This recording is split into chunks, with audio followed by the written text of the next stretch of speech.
एथर ओडिशा रे लांच कारबार कले सीधा चली जीव चाकिरी दुर्नीति करी धरा पड़िले बीजेपी सरकार पठाइबे मामू घर जेल।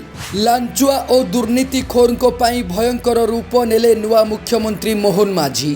एथर ओडिशा रे लांच नेबा पड़िबो महंगा कहिले मंत्री सुरेश पुजारी।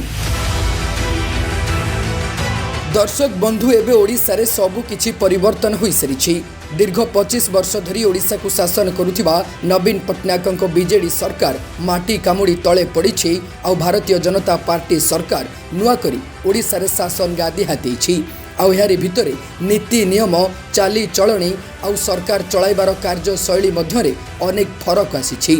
बिजु जनता दल सरकार रे अनेक दुर्नीति होउथिला किंतु एबे भारतीय जनता पार्टी सरकार से सबु दुर्नीति को माटी रे मिसाइबा पई जाउछि।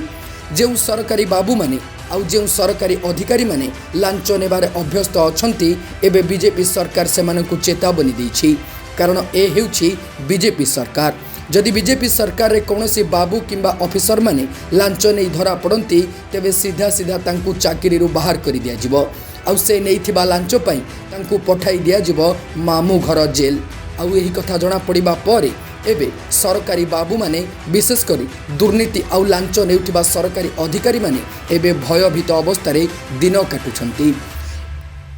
खाली सेतिकी नुहे एबे तो केही दुर्नीति करि परिबे नहीं किंतु बीजेडी सरकार अमल रे दुर्नीति करिथिबा बाबू मानक मुंडरे मध्य एबे खंडा बसाइबा पई जाउछंती बीजेपी सरकार। आगरु दुर्नीति करी जहा सबु खाइछंती एबे ताकू गळ गळ करी ओगाळिबे सेही टंकाखिया लांचुआ सरकारी बाबू माने। एक कथा मंत्री सुरेश पुजारी कहिबा परे एबे प्रशासनिक स्तर रे विशेष करी दुर्नीतिखोर आउ लांचुआ अधिकारी मनरे छनका पसी जाइछि।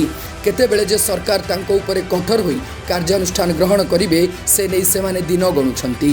बीजेडी सरकार अमल रे जेते टंका खाइछंती एबे बीजेपी सरकार तार शुद्ध मूल करी आदाय करिबा पई जाउछि। सारा ओडिशा हेउछि एक धनशाली राज्य किंतु शासन सठिकतार अभाव एबे भी ओडिशा गरीब होई रहिछि। लांच आ दुर्नीतिखोर सरकारी अधिकारी मानक पई लोकंक पाखरे ठीक रे योजना पहुंची पारुनी।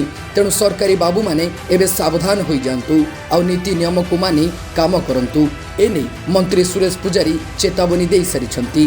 तेबे आगकू दुर्नीति करुथिबा बाबू मानक उपरे सरकार की पदक्षेप नउछंती ता देखिबा पई बाकी रहिला। ब्यूरो रिपोर्ट उदय लावण्य।